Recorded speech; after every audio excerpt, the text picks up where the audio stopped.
One of the most profound healing lessons that I learned came from a highly, highly toxic person. There's still things we can learn by the toxic people that we've come across in our lives if we step aside and ask ourselves the question, what was the universe trying to teach me here versus what was God trying to do with me? Why am I getting punished? Why did the universe put another person like this in my life? And so on. And this person used to say to me all the time when I would express being upset, hurt feelings, and expressed it in a healthy way, as I've been taught by 5,000 years of therapy. And they would say it as a way to probably gaslight me, but there's still a great truth to it. It was like high level gaslighting. It's like when someone is lying, a really good liar, if you've ever been around a liar, their lies actually have a heavy dose of truth in them. It's like the people who buy followers and buy engagement on their social media accounts. The ones who are really good at it, they already have a good amount of engagement, a good amount of followers, and then they buy like 30% more, and then it looks real. That was this person. So I'm going to say they, just so that I'm don't do anything to risk giving this person away. Okay. Um, so when I would express this, any of these things, they would say to me, it's not personal. Stop making everything so personal, Tiffany, over and over and over again. And truly, it's not personal when someone is doing something, saying something, ghosting you, stonewalling you. I mean, even quite frankly, someone doing, next level physical abuse, which I've experienced a lot of in childhood. Is it personal? Does it feel personal? Is it happening to you? And we don't want to take away from that experience and that trauma, of course, but it is not about us when someone is doing stuff like that. It's about them. And what has helped me more than anything really detach from believing it's me, I'm bad, I'm the problem, it's me. It's always a good thing to recognize your part in something. That's what makes you a healthy and safe person. But if you grew up how I did, I tend to over blame myself.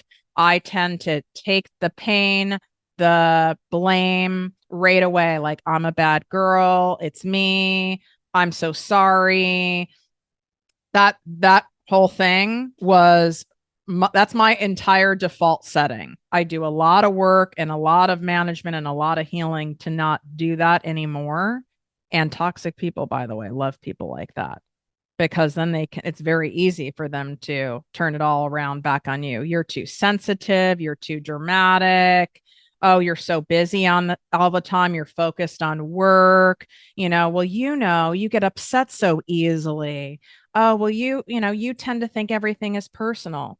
So what has helped me really detach and truly understand that it isn't personal is when I learned the attachment theory and the different attachment styles that people have based on the product of how they grew up, what they witnessed, what they absorbed, the behaviors that were happening around them in childhood, and then the dynamics between those styles.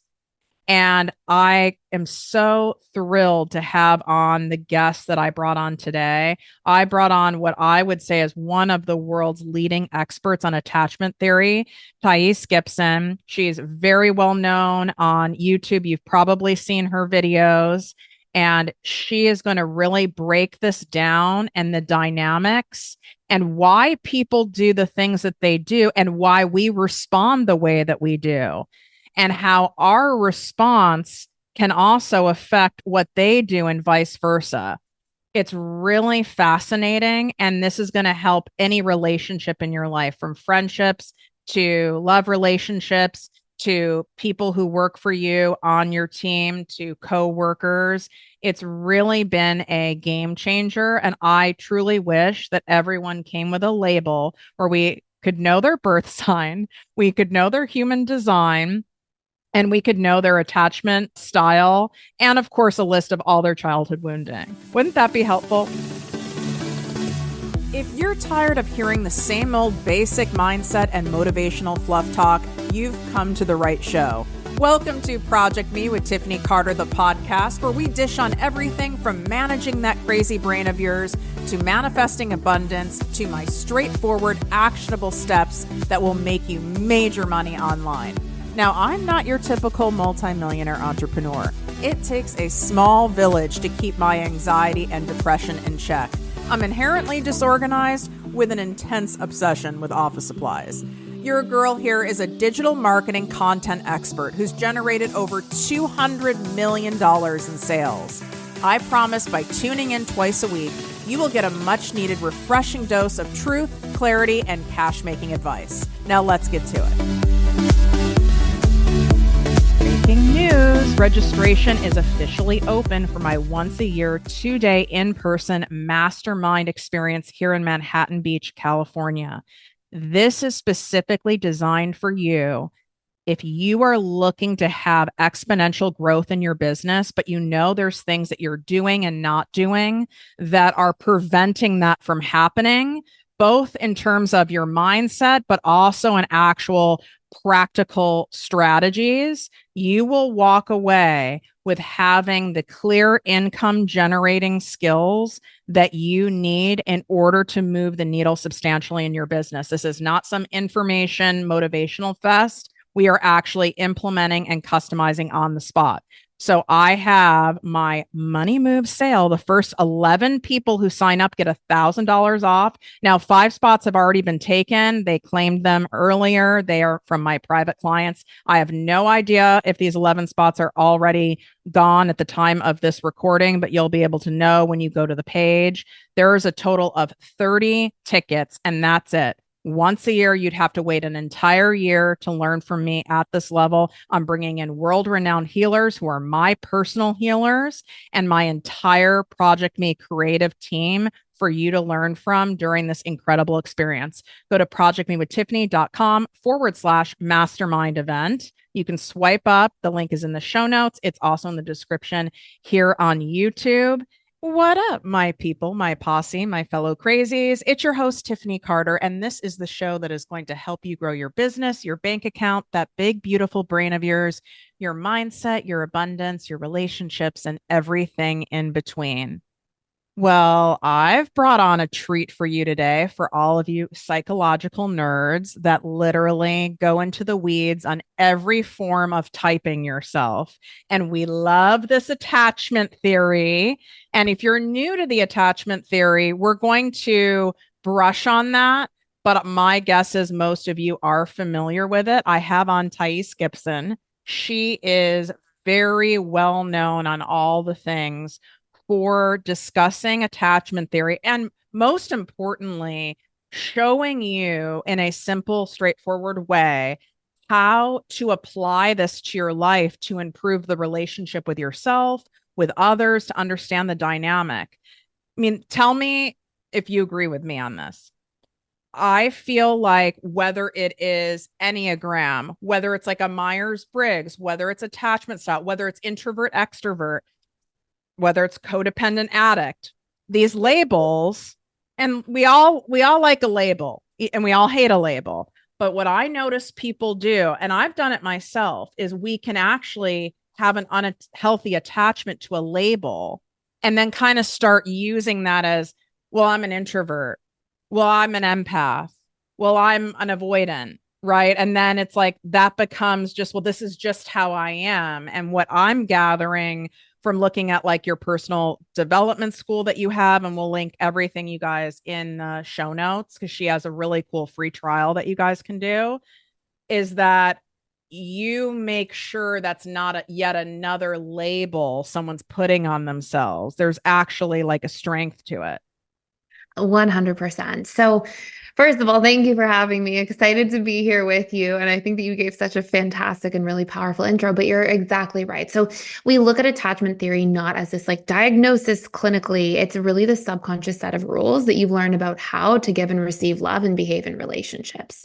And so, I look at these things as an entry point into understanding some of your patterns, what core fears you'll bring into relationships, what your needs will be, what kind of patterns you'll have around boundaries, ability to emotionally regulate, and really how you'll communicate. And those five key pillars, when we know somebody's attachment style, we can actually recondition these things if they're maladaptive. So, for example, if somebody grows up, nobody is born with an attachment style, it's conditioned into them through repetition and emotion over time. And so, if we see some things that we don't like or that are not working for us, it's not something we're stuck with. And we actually run these 90-day programs to become secure because it really doesn't take that long and it's not that hard. It's just that most people are treating these things at the conscious level of mind. And we actually have to do reconditioning work at the subconscious level. So, just a couple really quick things that people should know is that, first of all, your conscious mind, the part that you think of as your logical thinking, rational self that feels like it's making decisions all day, that is not running the show. Your subconscious mind is running the show. And it's actually responsible for 95 to 97% of all of our beliefs, thoughts, emotions, and actions. And our conscious mind is 3 to 5%. The second thing is that your conscious mind cannot outwill or overpower your subconscious mind. Ooh, that's important for my fellow control freaks, Virgos, more labels, right? Because I mean, Absolutely. honestly, okay, like if you've done like a lot of therapy, you've done a lot of healing work, mindset work, I'm gonna be straight up with you. I can be get caught up in self-will and thinking that that 3 to 5%, oh, I can manage it with that 3 to 5%, which is delusional. Totally. Yeah. And it's so difficult. That's when we feel like we've got like the gas and the brakes on at the same time in our life. Like if we have ever had the experience, and you see this show up in everybody's lives all the time, it's your New Year's resolution and you're like, I'm going to quit eating chocolate. And then you go like 4 days and you're back to eating chocolate. Or you're like, I'm going to stop this bad habit I have of drinking too much after work or going to the fridge and binge eating food or all these things that are across society. The reason that we have these problems and we fall back into the same old pitfalls, even though our conscious mind is like, no, I'm done with this. I want better. I want to stop getting angry in relationships.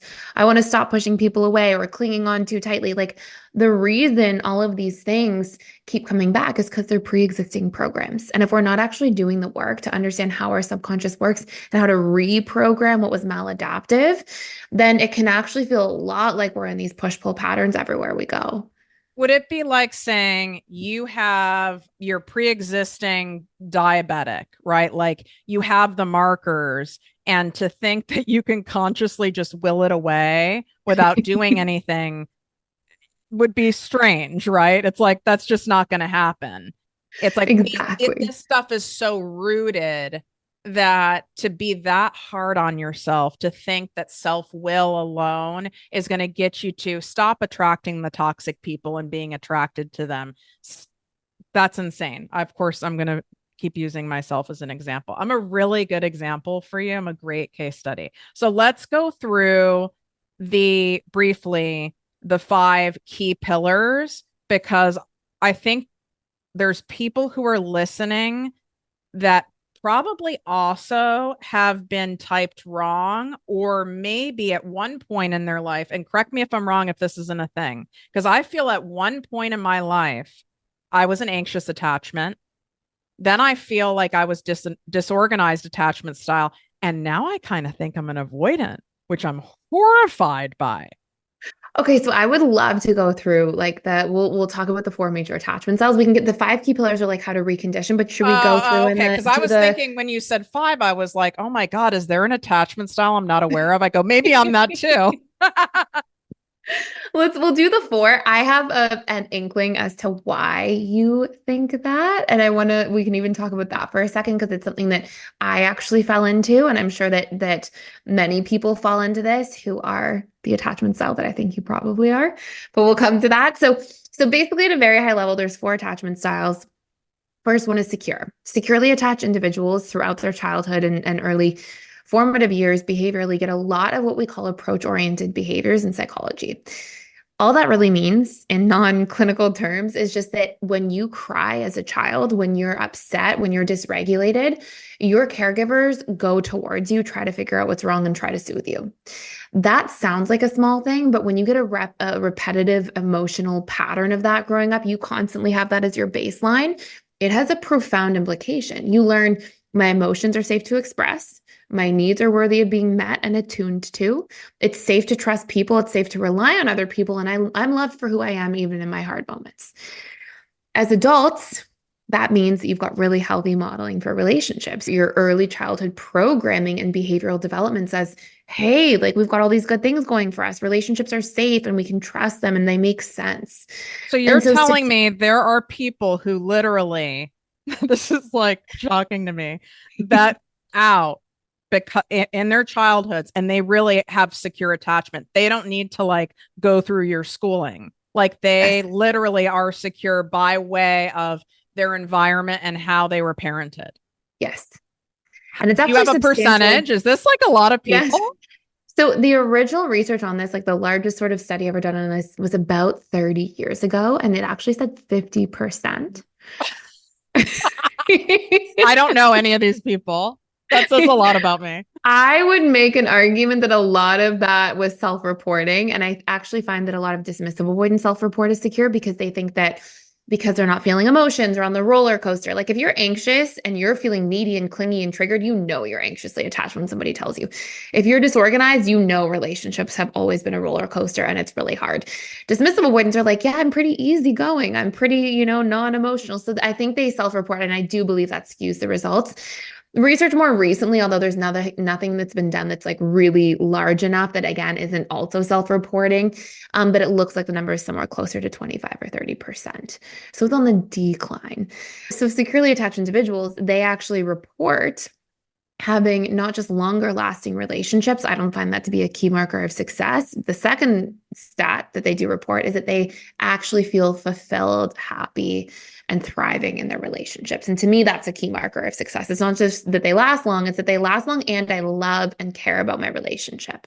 I So love that that's you your said secure. that because I can self judge about like long-term relationships because you hear people going, these are my friends since high school and I've been with this person for this long, and I can kind of low-key judge myself because I don't have a bunch of those because most of those people were very toxic and unhealthy as a byproduct of how I grew up and what felt familiar to me, etc. And some of my most beautiful relationships are maybe just a few years old. Yeah. And that's actually a great thing from your perspective, right? Like that's a great thing that you've come out of that and you've built those thriving relationships. It's a huge sign of healing, right? Because our subconscious mind, and we'll talk about this later, but it actually really works hard to maintain its comfort zone. So when we have this growing up, this upbringing of a lot of toxic patterns, if we have a parent or somebody who's really unhealthy, then that's what we know. That's what love is to us. And that's what we'll try to replicate. So those are the people we'll invest in. Your Mm. conscious mind says, this is unhealthy. I can see the red flags. Your subconscious mind says, it's familiar. And so it's comfortable. So I am safe. I'm going to keep choosing this. And so to your point earlier, when you said people seem to choose those same toxic people, that's not their fault. That's a history of trauma or, big T trauma, small T trauma, whatever it is. And that your subconscious is just trying to protect you by choosing the same things. And So it's also securely attached people, they find what's familiar to them are, would you say, other securely attached people? exactly, which is also why they have greater relationship success. Wow. Anxious? These sound like aliens to me. When we get to the anxious, I'll go through the other ones and I'll tell you something else that relates back to that in just a moment. Interrupting this incredible interview to make sure you do not miss the event of the year. This is my 2-day in-person mastermind experience where you are going to set yourself up to generating lifestyle changing abundance. You're going to change your money story, create life-changing legacy cash while helping countless people with your gifts at this event. you are walking away with income generating skills that are going to pay off for you for decades to come. So it's my proven growth strategies and my proprietary money mindset healing techniques where you're going to be able to do this oceanside in an $80 million beach house, hearing the waves crash, the sand beneath your toes in a fun, abundant environment. Because the more fun you have, the more money you make, and you get to learn these things without being in a sterile environment or sitting in some hotel. I want it to be expansive. I want you to be in your creative zone of genius. This is how we make big things happen in a short amount of time. It's time for you to design your business and structure your offers so you can make more and work less.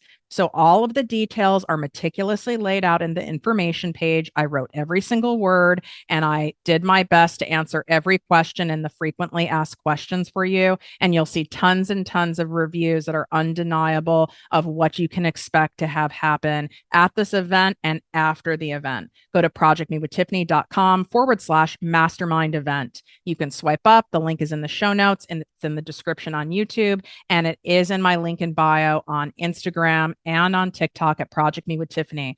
First 11 spots are getting my money move sale and it's $1,000 off. There's also a VIP upgrade available that is mind blowing. And there are only 5 spots for that special VIP upgrade. Don't sleep on this. Last year, it sold out in 6 days. All right. So you need to run, even if you're pausing the episode, to go in here and grab your ticket to the tax deductible business game changing event that will impact every area of your life and bring in massive abundance. So the other 3 insecure styles are number 1, the anxious. The anxious attachment style or anxious preoccupied, they grow up and they usually actually have very loving parents, but there's a lot of inconsistency around their dynamics. So an example could be very loving parents, and then one parent is traveling all the time or sort of more avoidant than the other person or parent. A much more common example is just that somebody has very loving parents, but they both work all the time. So because the subconscious gets programmed or conditioned through repetition plus emotion, this child grows up in a household and feels like love is there and it's good, but it's constantly taken away. Love is there, love is taken away. Love is there, love is taken away. So they grow up to have these big core fears around, I will be abandoned, I'll be alone. What if I'm not good enough? And that's why love is leaving me. What if I'm disliked or rejected or excluded? Like those are their big core fears and sensitivities that actually tend to really sabotage their relationships. And they cope with these things by holding on as tight as they can, which of course, unfortunately, ends up becoming a self-fulfilling prophecy for most people because they may come on too strong or move too quickly. And then the other person panics and feels like they want to run away. Interestingly enough, that point that I was going to come back to a second ago is that we also choose that subconscious comfort zone. Just like you said, secure people choose that. Well, what are anxious attachments doing? They are dismissing and avoiding themselves all the time because they are so busy people pleasing and focusing externally. And the biggest comfort zone that we choose from is the relationship we have to self. And so who do anxiously attached individuals tend to choose? They invest in dismissive and avoiding people, often the dismissive avoidant attachment style, or even fearful avoidant disorganized. Which just totally, speaking from my own experience and just stuff I've seen with my clients, just perpetuates the cycle because you have someone who's now, right, pulls back and then that ignites the anxious. And now you've got a whole shit show going on. Exactly. And it's funny because the conscious mind is like, oh, I know better. This isn't good. But how many times have you seen anxious people keep choosing the wrong person and hold on so tight to the wrong person because to their subconscious, it's still familiar? Well, what I find tricky is that even in knowing and doing this work, and even in my case, and I can speak for a lot of people listening, having done a gazillion years of therapy and all the things, where I can end up attracting an avoidant and there it's like it's hidden almost. It's like a covert narcissist. It's like not they're not presenting that way initially, but then really when you take a step back, you're like, "Oh my God, how did I not see this?" And I'm saying in friendships, in love life, even in business arrangements, employees, and it's like, oh my God, how did I not see this? And it's right here. There's a really good reason for this. So, the first thing is that your attachment style won't present until you've formed an attachment most of the time, meaning that you've actually built a bond, connected, dropped the mask, you're feeling more comfortable with somebody. The second thing is that your conscious mind, the part of you that really realizes and it says, oh, I see their patterns, that part of your mind takes in about 40 to 60 bits per second of data. Your subconscious and unconscious collectively take up to 1 billion bits per second of data. So you meet somebody and you're like, you are picking up this huge web of information about them at a subconscious level through their micro expressions, body language, tone of voice, posturing, all these things. And often that's where we're choosing from. So our conscious mind may not realize things. Our subconscious, like, oh, this person, they're so familiar. So I'm going to go and invest in them. They're And safe. exactly. This is a So there's safe person. Oh, this is oh, I find this one, this is healthy. That's like a red flag, basically, if you're saying that. and there's this whole like behind the curtain thing happening all the time to us. And that's why it's so important to like do the subconscious work to be secure in ourselves, securely attached to self first, because then we tend to pick those people. So basically, at the other end of the attachment continuum from anxious preoccupied is the dismissive avoidant. Now, dismissive avoidance overarching theme is childhood emotional neglect. And this basically doesn't have to be overt. It can be very covert. It can be under the radar. So sure, there can be like food's never on the table, parents are never around. That can be the very clear, obvious form. But the vast majority of the time, like 95% plus, it's actually that like kids are at school on time, food's on the table, there's structure and order in the household. But if you have an emotion, go away and come back when you're ready to have yourself together. Or don't be a crybaby. Or, oh, real, strong little boys don't cry. There's all this messaging that a child gets that's like your emotions are wrong. They're not accepted here. Take them away. And so for a child growing up in that environment, they actually come to learn, okay, this part of me, this emotional part of me, it always gets met with rejection. So this part of me must be defective or wrong. So I'm just going to like push this part of me as far away as possible to be accepted in my environment. And that's how they cope and adapt to that kind of situation. So as adults, dismissive avoidance basically have these big core fears that are like, I'm defective and they're so sensitive to criticism, but you'll never see it because they're very stoic. I am weak if I'm vulnerable. It's like unsafe to express emotions. I am not capable of relationships or change is often a big core belief that they have about themselves. And then, of course, fear of being trapped, helpless, or powerless in the wrong relationship. So those are their big core fears. And basically, once they form an attachment to somebody, you may not see it at the beginning, but as soon as they form an attachment, they'll usually dismiss, Um, avoid, push away. how many of you are shook hearing this? I'm shook about what you said, where we don't see it until there's an attachment form, because I do believe, and myself included, we can be hard on ourselves, right? Like, how did I end up in this again? How did I not see this? I'm sure you hear this all the time from your students, right? And it's like, well, you don't see it, it doesn't show up until there's an attachment. And I speak openly about him on here, but my ex-fiance, who is a wonderful human, I mean, textbook avoidant, okay? And I said the same thing. How didn't I see this until we bought a house, we were in it together, and then all of a sudden he pulled away, and which you can imagine was incredibly abandoning to me. Here I have the ring on my finger. We've bought the house, like things that feel secure and good.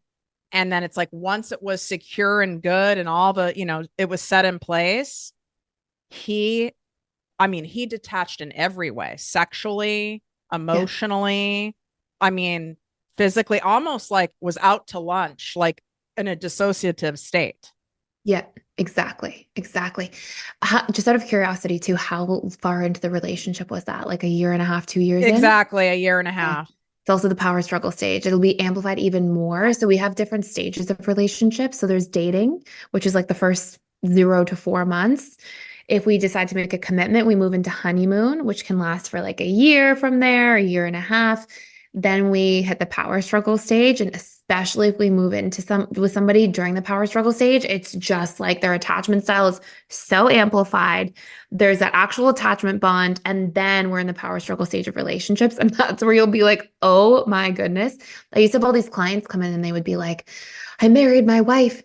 And then she turned into a monster right after the wedding. And it was like, actually, there's these other things happening in the background where we see that side of somebody the most right at that peak part. So, anyways, interesting to know. That makes so much sense. And why that we're talking about avoidance, why once the relationship is more, so to speak, secured, not even bad or tumultuous or anything, why do they vacate? Yeah, because they go into a space where they're like, if I have to access this vulnerable part of me again, because from childhood, when I was vulnerable, it was met with pain, shame, rejection, all these sorts of things. They get into a dynamic where they're like, oh my goodness, I'm feeling that degree of vulnerability to somebody again. And they've spent their entire life forming their personality since childhood to try to stay safe and adapt to their environment by literally denying that part of themselves, literally pushing that away. So when somebody makes them feel those things, it's like the antithesis, it's like their kryptonite. It's like everything that they stand against in terms of their conditioning. And so it's so difficult and painful for them to feel that vulnerable. So they'll shut down extremely hard as a means of self-protection. What does an anxious attachment person tend to do when you're in that phase of a relationship? Once the relationship feels kind of more, it sounds like solid, right? You're far enough along in it. How does the anxious attachment person start sabotaging? They usually become a little bit critical. So they have a hard time self-sourcing their needs. So they'll do a lot of like high level nagging. Like they'll say, oh, you never want to spend enough time with me. You don't do this, you don't do that. But unfortunately, like criticism is such a big impactor to a dismissive avoidant. They take it so personally, even though you don't see it. And they respond to criticism by just shutting down further and further and further. And so you'll see it become this, I call them our primary trigger patterns. We have these our biggest triggers, and I know we still have to come back to the fearful avoidant attachment style in a second, but just to go down the rabbit hole for one moment, basically every relationship has a primary trigger pattern. So if you look at a typical anxious attachment, dismissive avoidant, the anxious attachment's biggest core wound is abandonment. And one of the biggest core wounds of the dismissive avoidant is fear of being trapped. So what do you see? You'll see that the dismissive avoidant starts pulling away a little. That triggers the abandonment core wound, exactly how each person behaves in accordance to their own core wound to try to cope with it. Re-triggers the other person's biggest core wound. So the AP starts panicking, they hold on tighter. That behavior causes the DA to feel their core wound of being trapped more. They pull away further. They pull away further, it re-triggers the I am abandoned core wound for the AP, and these will go around and around. And I actually spent a big part of my practice back in the day when I worked with clients just helping people solve their primary trigger patterns, because just that will like revolutionize your relationship when you realize like, oh, we're caught in this loop.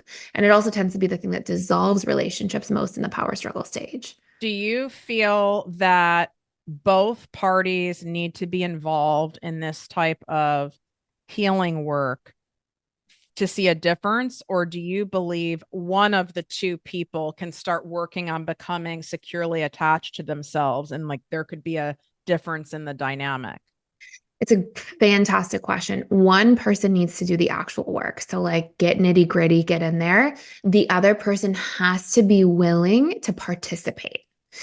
So I would see clients all the time come in and they would be like, yeah, my partner's kind of against therapy and or counseling and I'm going to come in and I want to do this work myself. And then they would communicate differently. They would ask their partner their needs. They would ask their partner to communicate differently. They would lead by example and both people would become secure in the relationship together as a result. It's actually the experience with me and my husband as well. I met him. I was still a little fearful avoidant. He was definitely still largely dismissive avoidant. I understood the work. I started applying the stuff and we're both very secure for the last 10 years plus. So, there's that component of things that makes a huge impact. But the thing that will never work, and I'm really against this, is if one person's pouring into the work, doing everything, and the other person refuses to do anything at all. That's a recipe for like, you're just going to be in a relationship where you're going to be burnt out. You're pouring into it, somebody's not even responding, and then it's imbalance and it's honestly unjust. This is exactly why I left is you can't keep doing that. You're Oh, depleting yourself. You can't do it. And I don't know if you agree with me. I do believe some people are so I don't know the exact proper term, so forgive me, but like that avoidant where even the vulnerability of being willing to participate in this changing of dynamic ain't going to happen because that's what kept them safe their whole life. exactly. And this is what we would just call like a more extreme dismissive avoidance. So, for example, when I met my husband, like he had already done a lot of introspection for a couple of years before we met, and I was doing a lot of deep work. And so that was like it's kind of like an exception in a sense. Like he wasn't extremely dismissive avoidant. But when you see somebody who's really extreme, sometimes even looking at communicating differently, looking at opening up, looking at talking about a need or receiving feedback, sometimes those things are so triggering that like there's no window open. There's not even like a little crawl space open to get in there and help transform the relationship. And when I see people who struggle with it, I always tell them, look, if you're not sure you're going to see the needle move at all and the person may not participate, set a deadline so that you don't stay in the gray area forever. Say, I'm going to pour into this for like 3 months or 6 months or whatever it might be relative to like the degree of investment you have in the relationship. Do everything you can.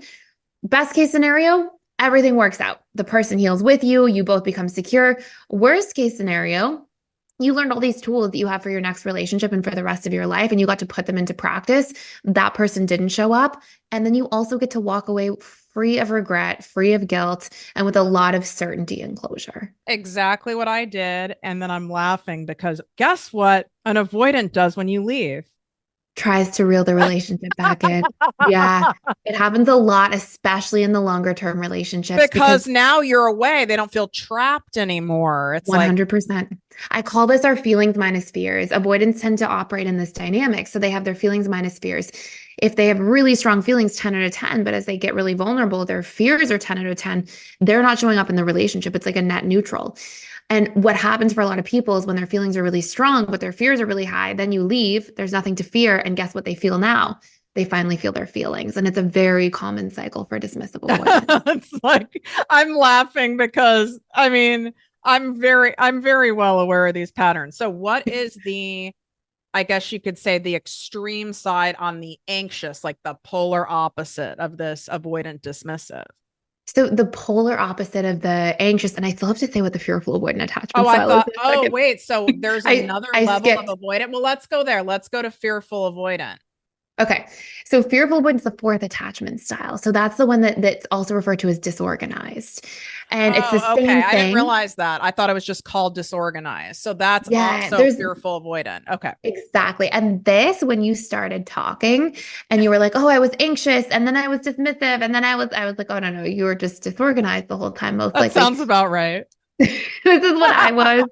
And we can go into it, but You can basically the go into fearful. it. It's we all know here I'm unwell. We can go into this. No, you're amazing. And there's so many strengths for a fearful avoidant.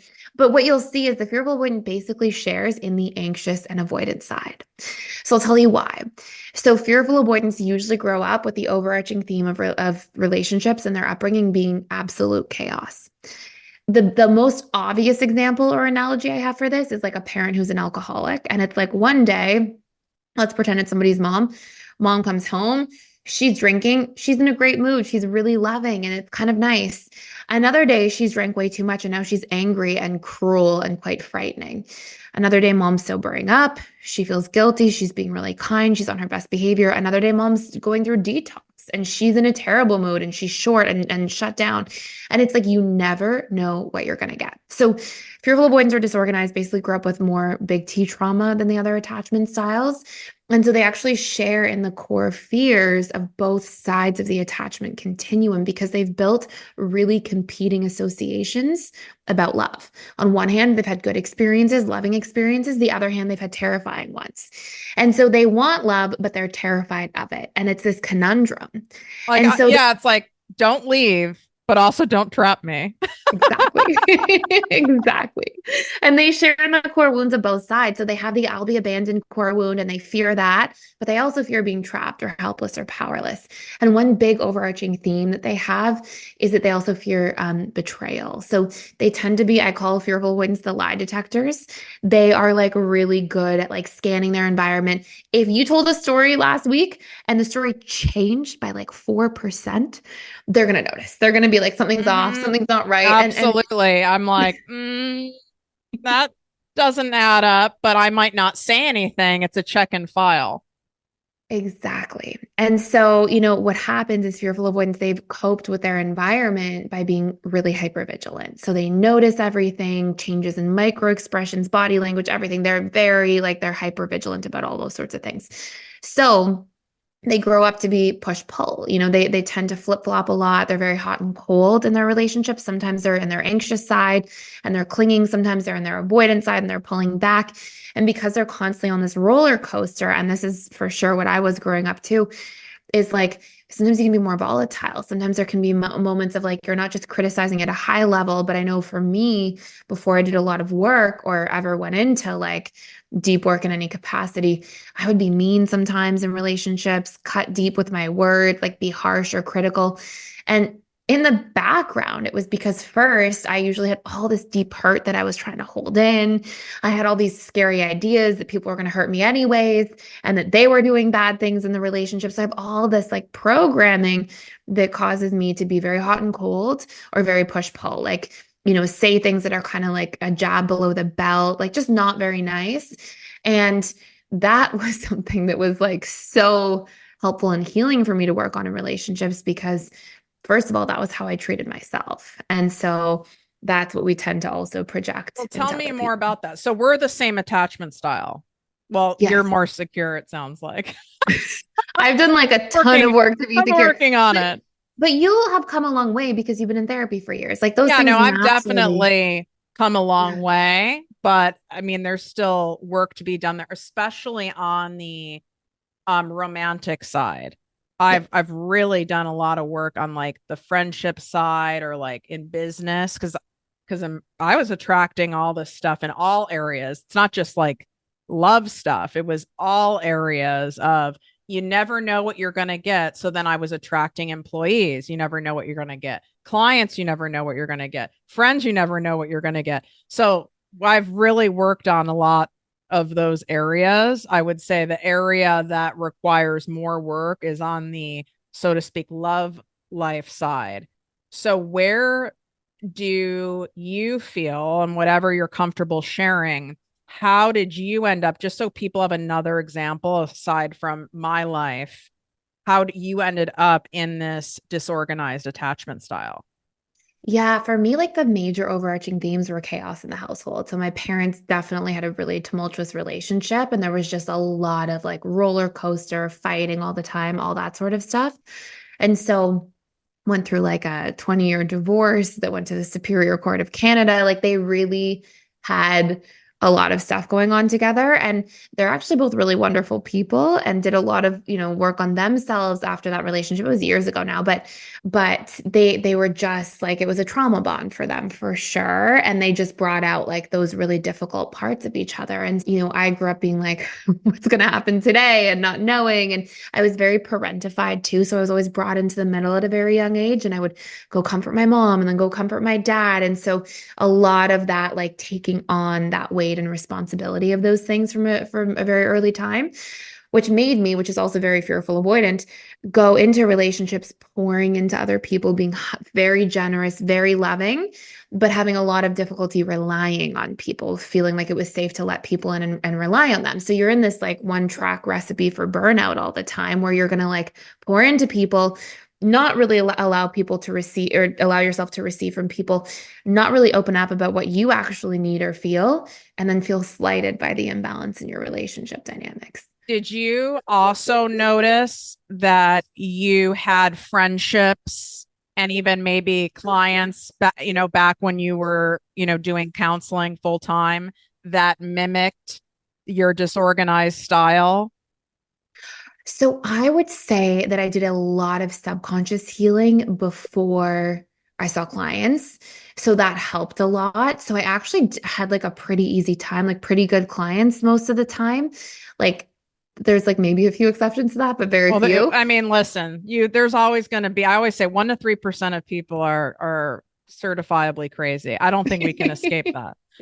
I generally had like a very good time with people for sure. There's two people ever that like startled me a little bit with their behaviors, but that was over like seeing like 40, 50 people a week sometimes for the better part of a decade. So that I honestly was really lucky.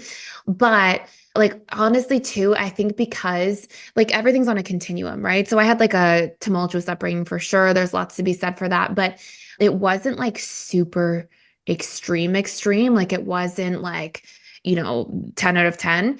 And so I never actually had too hard of a time in friendships or co-working relationships too much.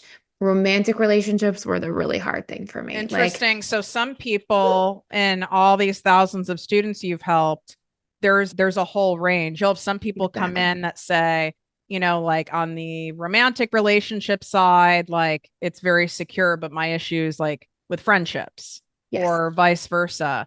Do exactly. you believe that has anything to do with the like gender dynamic in the household of why, like for me, for example, because I mean there's only two of us here, so I might as well use myself. Plus, I'm a really fucking good case study.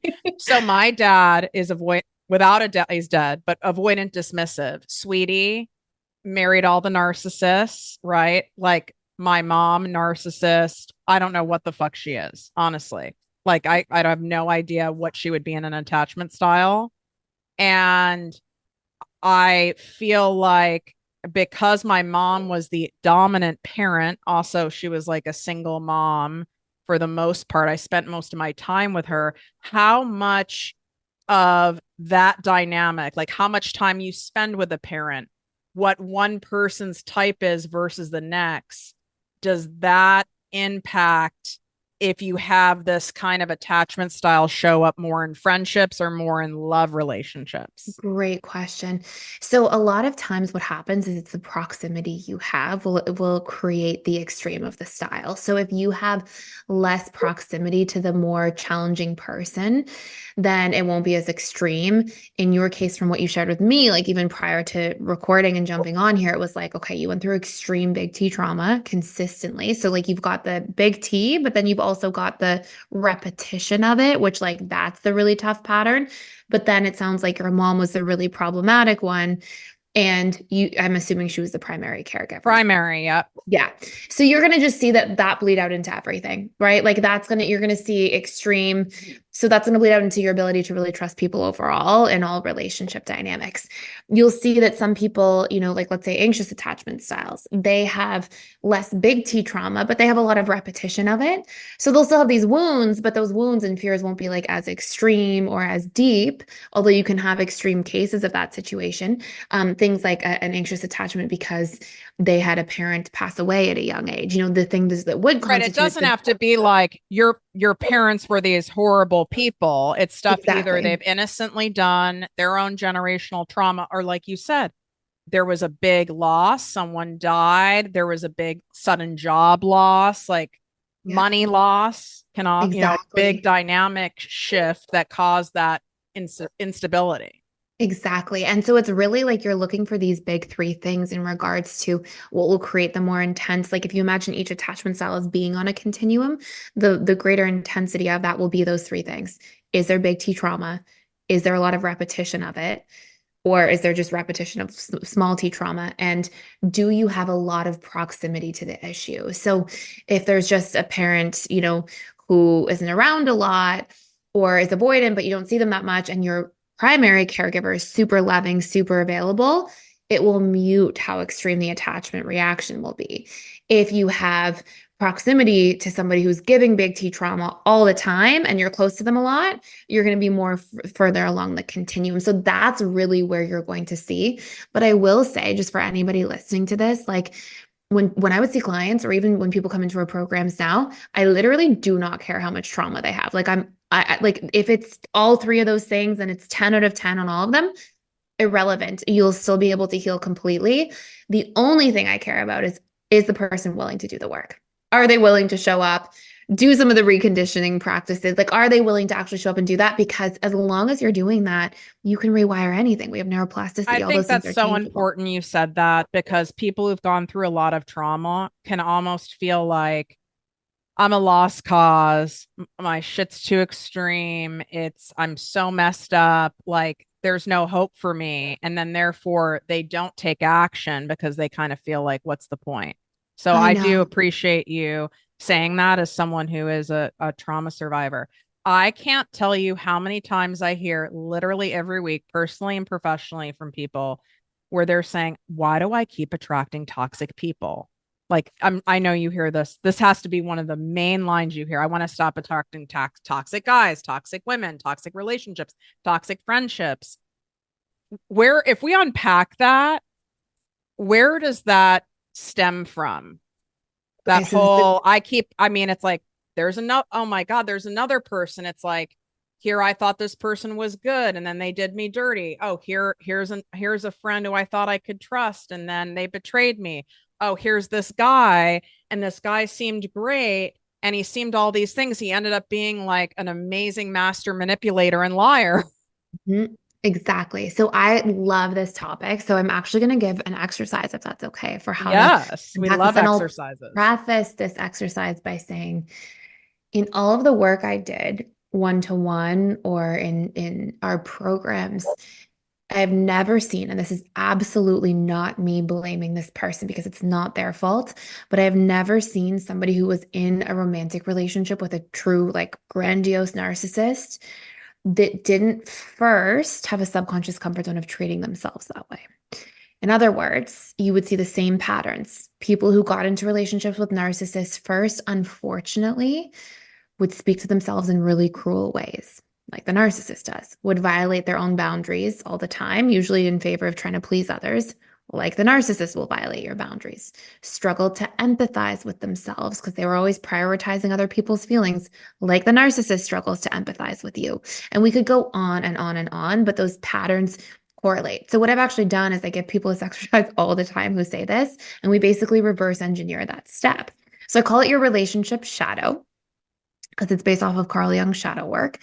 And I get people, if they see the same types of patterns, relationship to relationship, be it like their series of romantic relationships, or like you were saying, like a coworker here, a friendship here, romantic partner over here, or an ex. What I get the people to do is step one, list out the traits that they see in those dynamics. So maybe it's like boundary violating, lack of empathy, rude, cruel, mean, unpredictable, whatever it might be. And then step three, I say, where do you do this to yourself? And as long as we're doing it to ourselves, it'll be our own subconscious comfort zone. I mean, you can see it perfectly with an anxious attachment style. They are like, why do I always attract avoidance? Well, because you dismiss and avoid your own feelings, needs, and boundaries all the time. So what we'll see there is the way out is to recondition our behaviors in the relationship to self, to then recondition our subconscious comfort zone, and then we will drop the pattern of those people. What resistances have you found come up for people when they're going, okay, I'm willing to do the work. I hear you. I understand all of this. And now it comes time, right, to doing the reconditioning. Like they do this exercise and it's like, oh, I do minimize my needs. I do ignore things or kind of like stuff things that really do bother me, right? Like, so therefore, right, then you end up attracting an Exactly. avoidant person who does that. What resistances come up for people when they're going to, rewire, reprogram stuff that is so fucking foreign to them? Yeah, I think most of it's honestly just people not really knowing how it works. Like I can share a reprogramming tool because we can say reprogramming all the time, but if people are like, well, what does that actually mean? Then it doesn't help them. So the first thing is we need to, in order to change everything, we need to leverage three things: repetition, emotion, and imagery. Your conscious mind speaks language. So if I say to you, okay, whatever you do, do not think of the pink elephant. Like you probably saw an image of a pink Right. elephant. And it's because your conscious mind hears do not, but your subconscious doesn't speak in language. It speaks in emotions and images.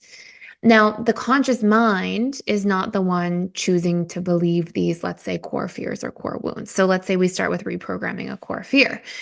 The conscious mind isn't saying, today I'm going to tell myself, 170 times that I'm not good enough and see how I feel. Like that's not a choice. It's an autopilot pre-existing program from the subconscious mind. So we have to speak to the subconscious and deal with the issue where it's at. It's why I'm not a big believer in affirmations because affirmations are like my conscious mind talking to my conscious mind. And it's like, well, the problem is not at the conscious level of mind. Yeah, if it's So not believable, then what's the point? exactly, exactly. So, what I get people to do is this exercise to reprogram these old beliefs. And it's one of many ways to reprogram your subconscious mind, but it's a really good starter exercise. So, let's say somebody has a core belief, I'm not good enough. And we can plug in our big core beliefs or fears. Like for anxious attachments, it's like, I'm going to be abandoned, alone, excluded, disliked, rejected. We talked about these earlier if anybody wants to rewind the episode and like pluck out what theirs are. But step one is to pick the core belief and its opposite. Okay, the new idea we're trying to wire in. So just for simplicity's sake, we'll say I'm not good enough. I'm not good enough. What's its opposite? I am good enough. Step two is we have to speak to our subconscious mind. So we have to speak using emotions and images. Now, interestingly enough, every single memory we have is a series of emotions and images. If I say, tell me your favorite childhood memory or your favorite memory with your, ex or your business, you would tell the memory and you would see the images. Let's say it's a childhood memory of playing on the playground. Oh, you see the images of the slide. And as people recount memories, you'll see them smile. Or if it's a sad memory, they get sad. So we can leverage that. So now we just need in step two, 10 pieces of memory to support the new idea. So I'm good enough, 10 pieces of memory or evidence that I am good enough. So this morning I got out of bed at my first alarm. I'm working on listening to a podcast every day to improve myself. I showed up yesterday really well as a friend. These types of like pieces of evidence. They don't have to be these big monumental things. They just need to be there. So now we have repetition and emotion because we have 10 of them. And we have images because we have the emotions and images in a memory. Step three, we record this somewhere, like into your phone, and you just listen back first thing in the morning because we're very suggestible in the morning. We're producing more alpha brainwaves. These things can permeate our subconscious better. And we listen back for 21 days. Research shows within 21 days of just listening back to this, as long as you're feeling the images, feeling the emotions, seeing the images, we can actually completely rewire these old ideas. Now, this is something that like can't be understated in how powerful it is. This is something I've done a ton on all of my core wounds as a prior fearful avoidant. This is something I did in client practice with people all the time and saw amazing results. And this is something that even in our self-paced programs, okay, so nobody's like watching you do the work. There's no accountability. Of our self-paced programs, over 25,000 people who came through our programs reported an 88.7% improvement on their core wounds. And again, that doesn't account for people who like took this Right. this Which is an exit survey. astounding number Yeah. because the facts are in self-paced programs, only 13% of people finish it. Yes. So that's a big testament to what you're talking about. Exactly. And so, like, this is something that has a huge impact if people are just willing to show up for it. And it doesn't have to be this, like, oh my gosh, I have to focus on it so much. Like, just listen back to it, try to be present with it. It takes like 3 minutes, 5 minutes maximum in the morning. And that's it. And you're actually getting to rewire things that have probably plagued your life and relationships for decades. Now, there's other things that we have to reprogram. Reprogramming core fears is one of five main pillars to becoming securely attached. We have to meet our own needs, regulate our nervous system, have better boundaries and communication. But that first one, because it impacts your boundaries, because it impacts your communication, because it makes you feel dysregulated and affects your nervous system, if we get that first thing right, so many other things will be so much easier to follow. I love this. And tell us, I know you have a free trial inside of your personal development school, and we're going to link that in the description here on YouTube and in the show notes. So, what can people expect from that if they're like, you know what, I know I need to explore this further. Like this has caused enough pain in my life. Like I can't keep avoiding this work. Would you say like that's the right place for them to start? 100%. And what it does is it gets them to focus on those five key pillars, and it's all work that they can do to recondition their subconscious mind. And it's not hard. We've made it into like very simple, streamlined systems. So it takes like 10 minutes a day across 90 days generally. So that is at personal development school/free trial. You guys need to check out her stuff on YouTube, on her various social media. I mean, you're going to learn so much even from doing that part of it. And you know what I have to say has been the most relieving and helpful thing for me that I don't think's talked about enough in the work that you do is the amount of self-compassion and grace I can give myself because I have a thorough understanding, and now I even have another layer of thorough understanding of why I ended up with these people, why I was attracted to them, why I stayed. It's not because Tiffany is an idiot, right? Like that's the self-critical. Where did I get that from? The narcissist, right? And it's like it's not because you're not doing enough healing work, you're not doing it right, you're bad. One of my go-to's is I'm a bad girl because that's what was always said to me, right? It's not that. It couldn't have turned out any other way, but now it can be shifted and you're in control of that. 100%. And I love what you said. I think that that is so true. Like having the ability to have patience with ourselves, compassion with ourselves. Like these are programs for a lot of people that we didn't ask for. Nobody volunteered and raised their hand, give me this core wound or, this experience. So we have to realize it's not our fault. It's still our responsibility, but it's not our fault. So having that grace has such a powerful impact on our healing as well. And then you end up attracting other people who also give you grace if you're giving grace to yourself. Exactly. Isn't that fun? Well, thank you so much. I could talk to you for hours. This Me is too. just enough to before people's brains like get totally overstimulated and they don't take it in. So I want you guys to be able to sit with this. I want you to listen back, go binge her stuff and take more of this in if this really resonated with you, which I know it did. And I want to say I really appreciate your generosity. You don't have to give as much as you do for free, and Oh, it's thank you. rare I meet someone else in the coaching space that does that. So I want to acknowledge and celebrate you for that because it is so appreciated. And I teach abundance because you do that. You end up having that law of reciprocity. Then all the thousands and thousands of people do come in and pay. You don't need to gatekeep your stuff. Thank you. Thank you so much. And it means a lot to me, to hear that. So thank you. But also it means a lot to me like the work, So I'm happy to share it and it always feels good to do so. Thank you so much for coming on. Thank you so much for having me. If you enjoyed this podcast, please write a 5-star review on iTunes. Not only will this make me super happy, but it will allow more listeners to find our special show. Simply help me help others.